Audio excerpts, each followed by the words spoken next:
This review of Popful Mail may contain spoilers and coarse language. If neither of those bother you, then have fun watching this review. Popful freaking Mail. You know, this is a game that I looked up a lot of stuff about, especially its little origin story coming to the United States as Sister Sonic. What an interesting concept. But then I looked at videos of this game and I just said, this doesn't look that fun. It looks like it's just a bunch of grinding and the camera's all fucked up. This looks horrid. And then I actually played it. And I was wrong. I was so absolutely astonishingly wrong. Let this game be a lesson to all of you to never judge a game by its cover. Along with book and movie and all that, you know.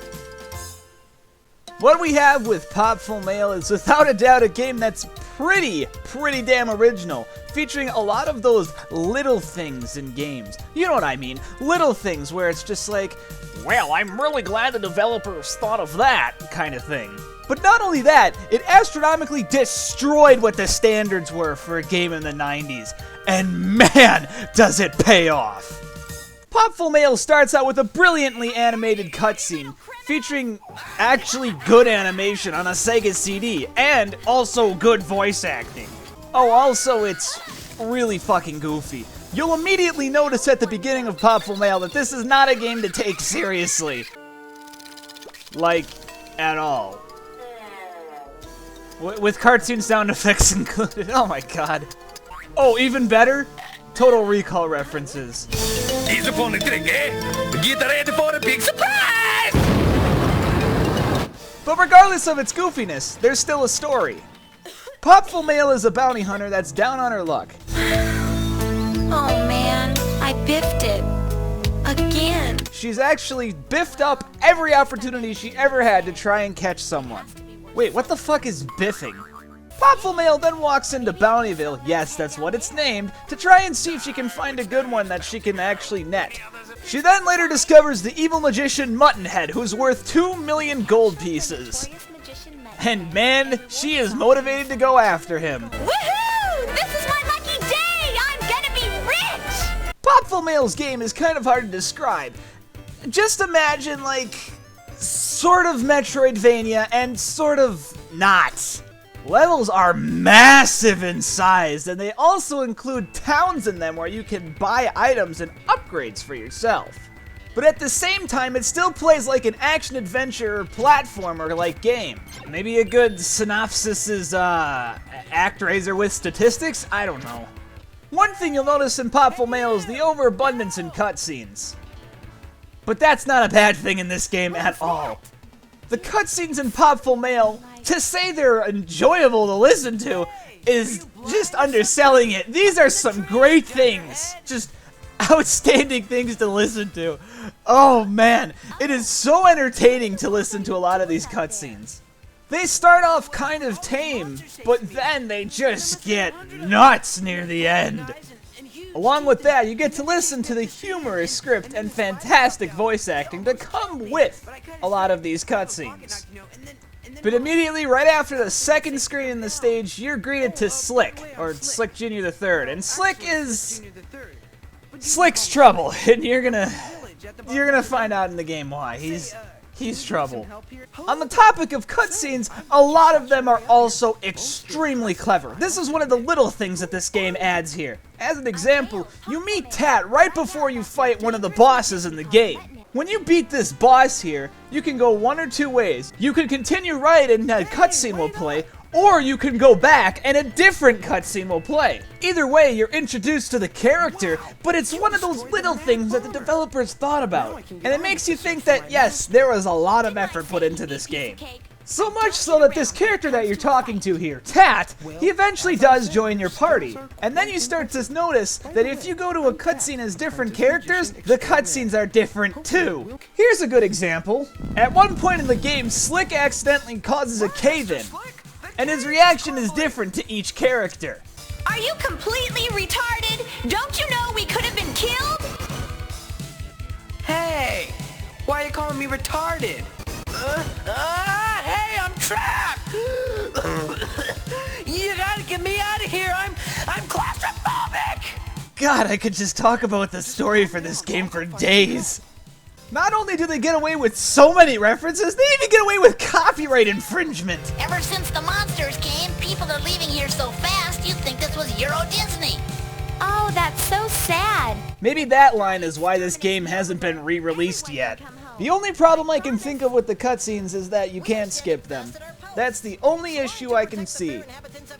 But man, you will not want to unless you died a lot.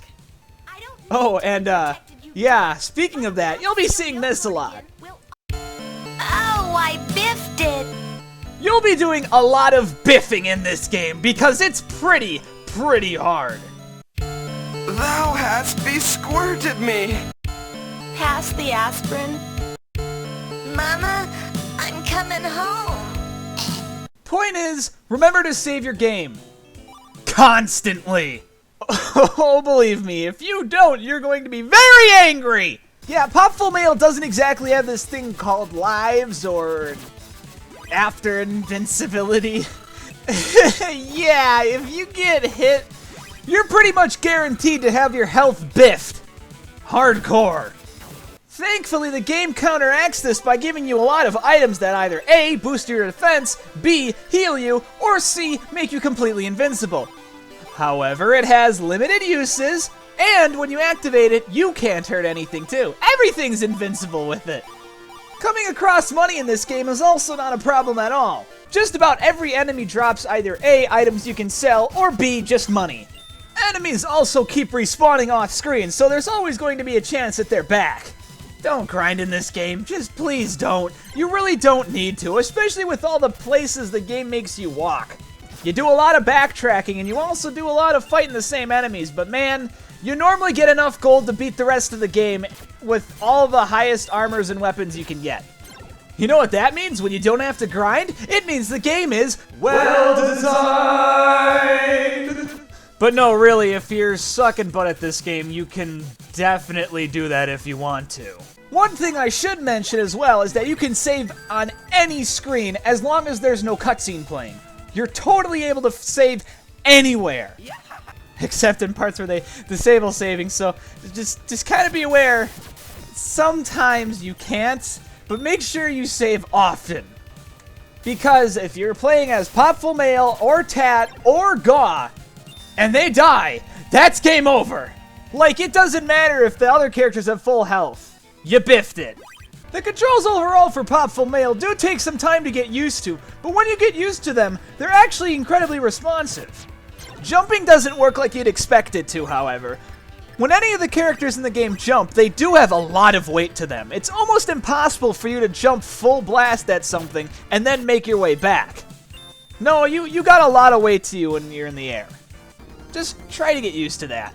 Like, please try to get used to that! But obviously the biggest question people may have is the camera. Why is the camera like that? Why is it that there's this huge gap between you and the screen when you're walking? Bosses. Camera looks pretty normal, right? Yeah, it does. But I'm sure you're asking about what about going down? Well, I can verify this with you. There are absolutely no bottomless pits in Popful Mail. So, if you wanted to go down somewhere, go down. Trust me when I say this, the camera looks weird at first, but when you start doing a lot more vertical movement, it's incredibly helpful. As I said earlier, there is a lot of weapons and armor that you can get to upgrade your characters. Yes, that does mean some characters are better than others in certain situations, but there's always one universal thing about them. Gaw is always the slowest, but can jump the highest. Popful Male is always the fastest. And Tat can always control all of his magics. I normally played as Male because when the energy meter runs out for her weapon, she can still use it. It just doesn't fire something is all. Something that's also pretty interesting, oh my god. Oh, this music. Oh, it's so good. Oh my god.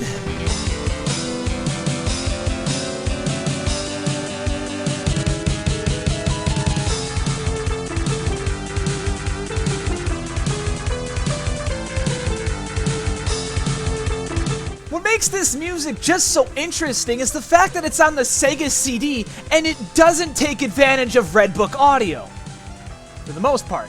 It still uses the Sega Genesis's sound chip, and it still sounds incredible! Like, seriously, I could definitely put this in one of my top 10 soundtracks. This is really good stuff! Plus, Popful Mail's sound effects and voice acting are just phenomenal. The sound effects sound extremely satisfying to hear. The sound effects are definitely unique enough to where you know each of them by heart. And the voice acting, do I really need to say more? It's pretty damn good, especially because it seems like they hired people who have experience. The people who played some of these parts definitely had a lot of fun with them. Ooh, very nice. Thank you, peasant, for your oh-so-humble gift. By the way, I'm Klabberding Klotznipper, Little Biffle Poopy Woof and Von Venantio, Krakenlichter Ratchetface the 14th, feudal lord of Oderberg. But you can call me Lord Venancio.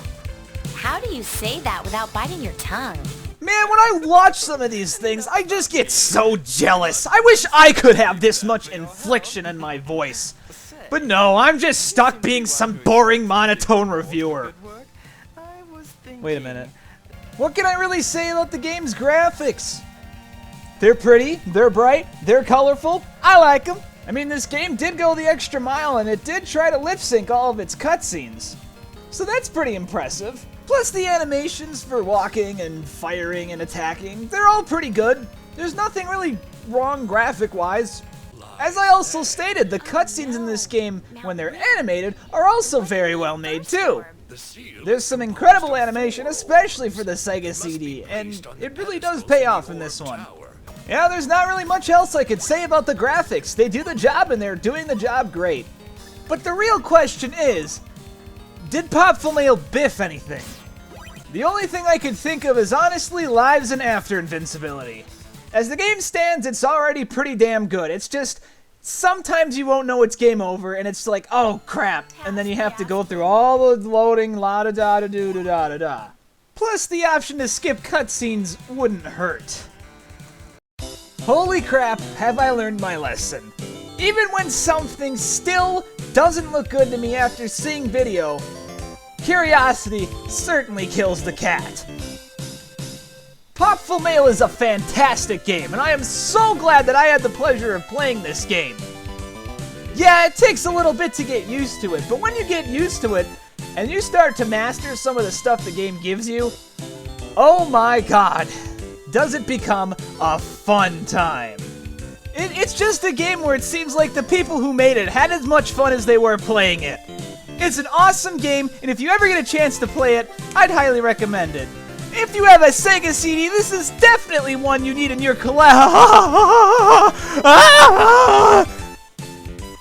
Maybe just emulate it. Can't afford me?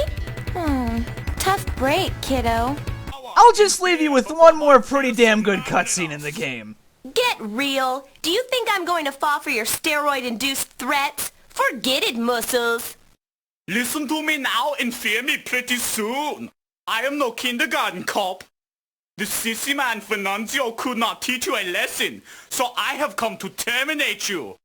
I am the predator and you are my prey. This little skirmish will be your last action, hero person. It's Judgment Day. Literally 5 of Schwarzenegger's movies like that. Oh, this is a good game.